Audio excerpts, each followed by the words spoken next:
também de usar o access point como repetidor, tá? Então eu só quero fazer a recuperação do sinal e transmitir para outro ponto. O objetivo é o estender a rede, né? Então, como nós já vimos, o sinal vai enfraquecendo conforme a distância. Então, se eu quero estender, né, a utilização dessa rede, eu posso utilizar, né, o equipamento apenas como repetidor, tá? Então ele vai receber o sinal de um outro elemento e vai retransmitir o sinal, né, com mais força para o outro, já que, por exemplo, tem um obstáculo, né, impossibilitando que eu faça o envio daquela informação até o outro lado. Eu tenho possibilidade de utilizar um access point como ponte ou bridge, né, ponto a ponto. Então eu quero só passar a informação de um lado para o outro. Então, por exemplo, eu tenho do lado esquerdo uma rede local, onde eu quero aumentar, né, a área, né, de utilização daquela rede local até outro ponto, mas não tem possibilidade de eu levar cabo até lá. Então eu conecto aquele access point numa rede, a uma rede local e vou transmitir a informação até outro access point via rádio, e a partir daquele outro access point eu entrego o sinal do outro lado naquela continuação da rede local.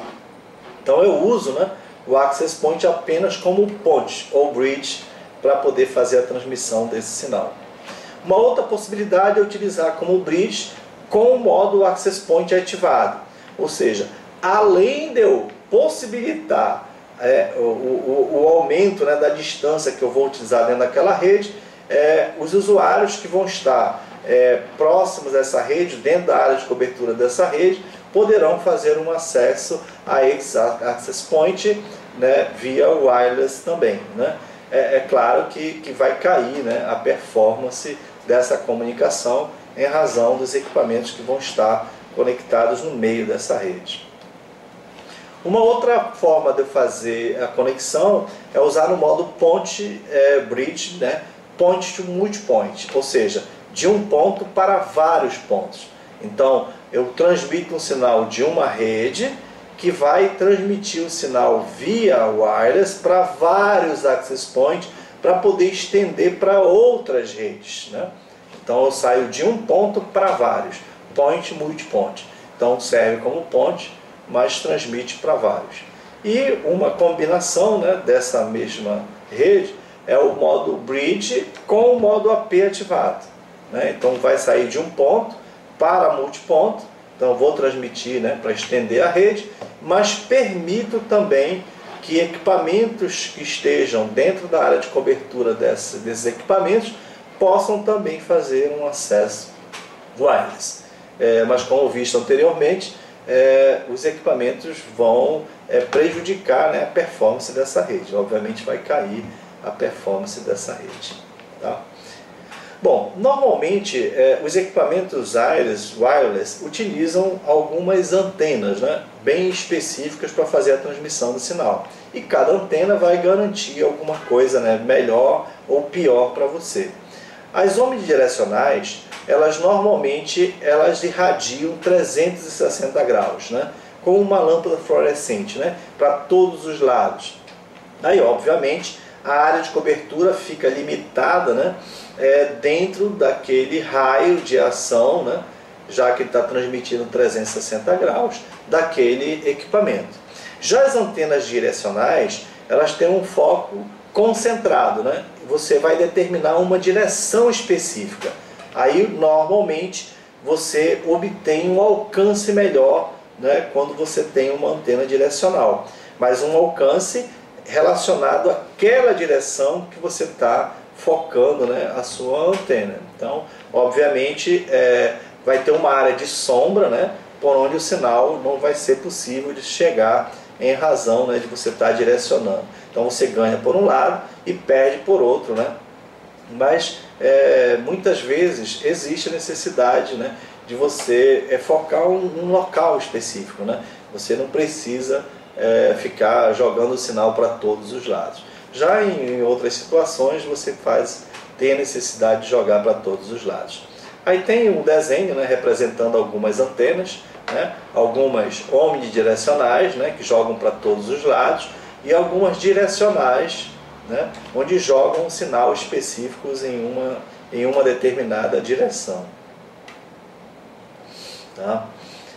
Tem ainda o modo, né, que você deve postar as antenas, né? Então, se você quer colocar as antenas, você tem que estar preocupado com o posicionamento dessas antenas, né? Principalmente se for antenas que precisam se enxergar, uma enxergar a outra, né? Para que fique dentro de uma linha divisada, né?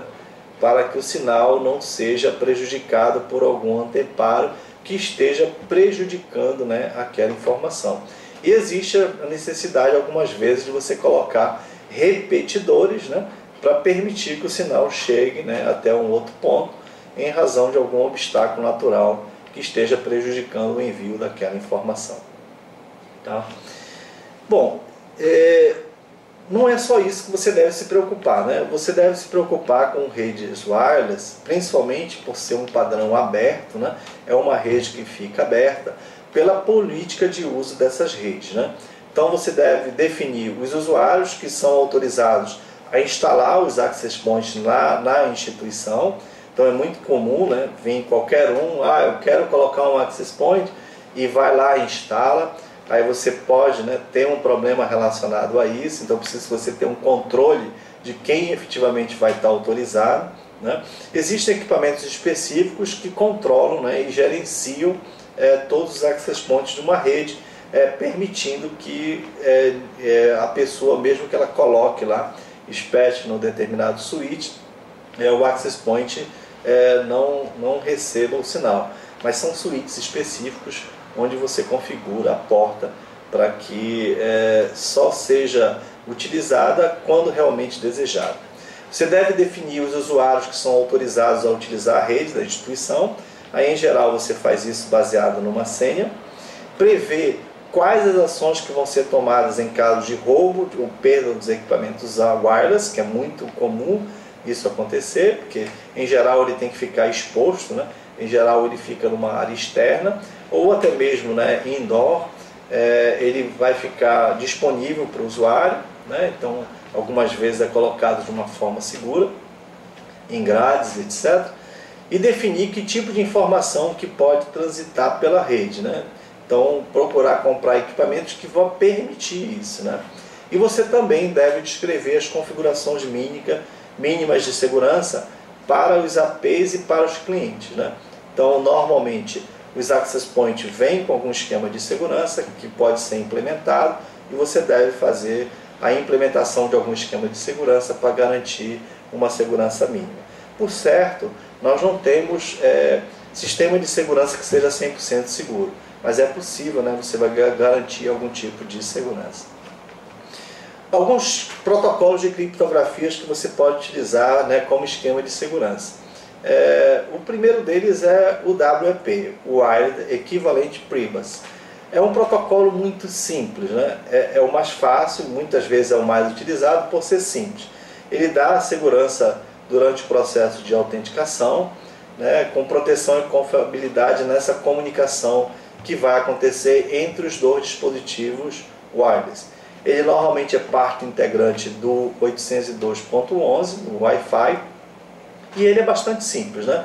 O usuário faz uma requisição de conexão, o ponto de acesso envia um desafio para o usuário, né? Um protocolo criptográfico, aí vem a resposta desse desafio. Se a resposta for correta, vem a resposta para estabelecer a conexão. Então, em geral, o usuário faz uma requisição, o ponto de acesso envia o desafio, que vai pedir uma senha, e baseado nessa senha, nessa chave criptográfica, o usuário é autenticado, né? E ele é muito simples de ser quebrado. Outro protocolo que é utilizado é o WPA, né? Wi-Fi Protect Access. Ele foi desenvolvido em conjunto pelo Wi-Fi Alliance e o I3E, e provê algumas melhorias, né, criptográficas com o uso do protocolo chamado TKIP. Ele também provê suporte à autenticação aos usuários via 802.1x, que é um protocolo específico de segurança, e o EAP, né, que é outro protocolo que garante a autenticação. Já no WPA, ele já fica um pouco mais complexo, né, porque, em geral, eu tenho um equipamento que é o autenticador, né? E tenho um equipamento servidor, onde estão realmente as informações dos usuários que efetivamente vão acessar a rede. Então, o suplicante, né, o usuário, faz uma solicitação ao autenticador e o autenticador envia um desafio, né, que normalmente solicita o usuário e senha. E essa informação da identidade do usuário é enviada, né, para o autenticador. O autenticador faz o envio para o servidor daquela informação do usuário e senha. Se for verificadas as credenciais e forem válidas, é devolvido ao autenticador, né, com as credenciais, solicitando outras credenciais. Essas credenciais é enviada ao credenciador, ao autenticador e de novo ao autenticador server.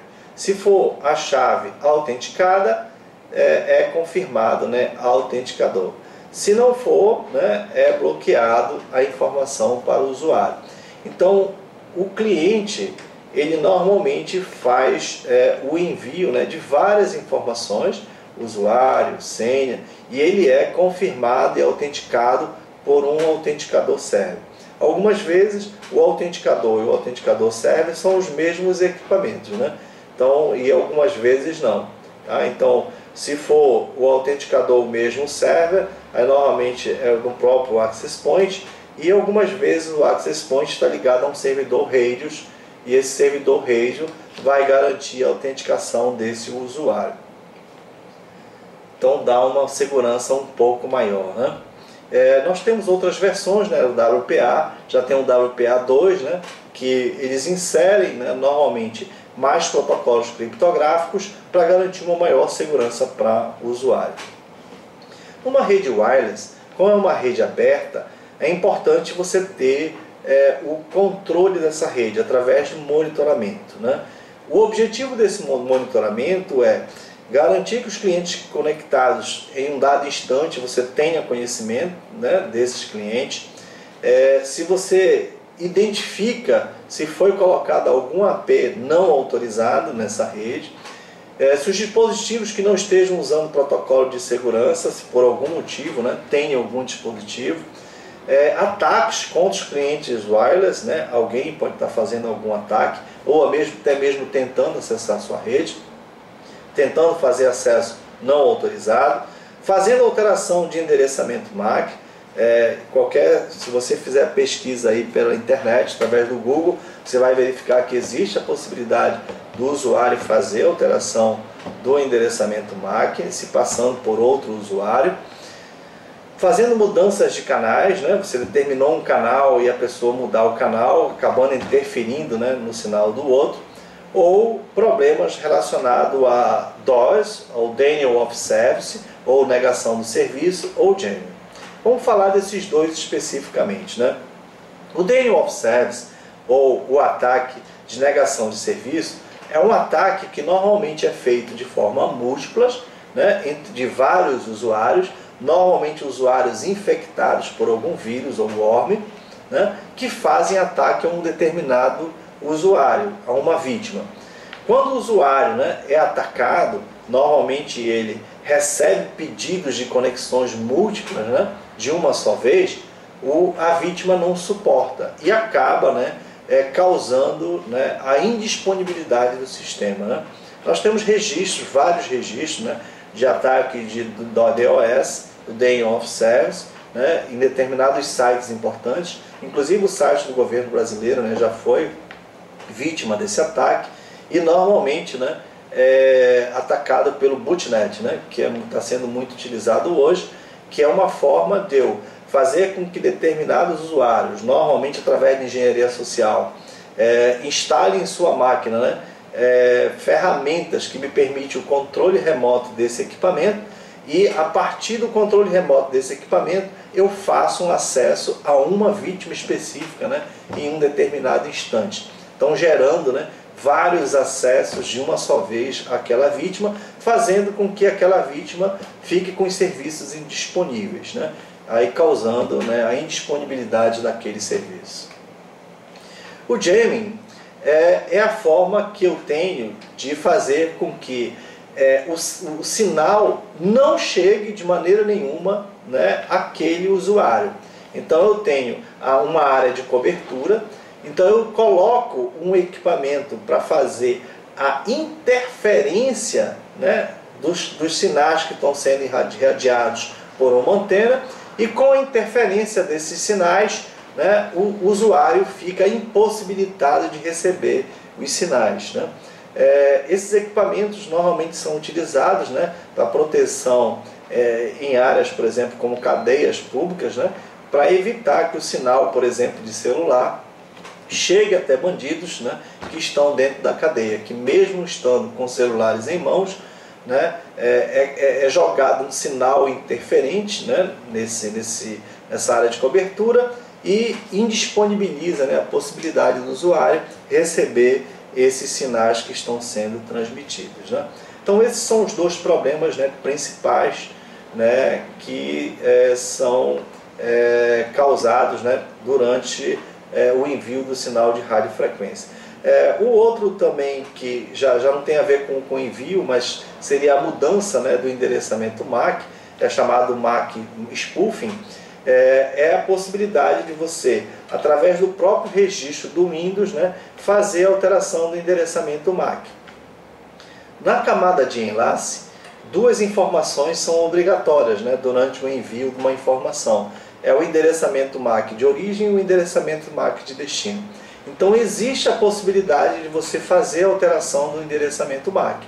Ora, dessa forma, se eu tenho uma informação, conforme mostrado na figura, que está indo de A para B, se eu altero, né, o endereçamento MAC, por exemplo, de um computador C, e digo que ele tem o mesmo endereçamento do B, no momento que o usuário vai enviar uma informação de A para B, como eu fiz a alteração do endereçamento MAC, quando chegar no switch a informação vai para a máquina errada, a máquina do atacante. E é possível, né,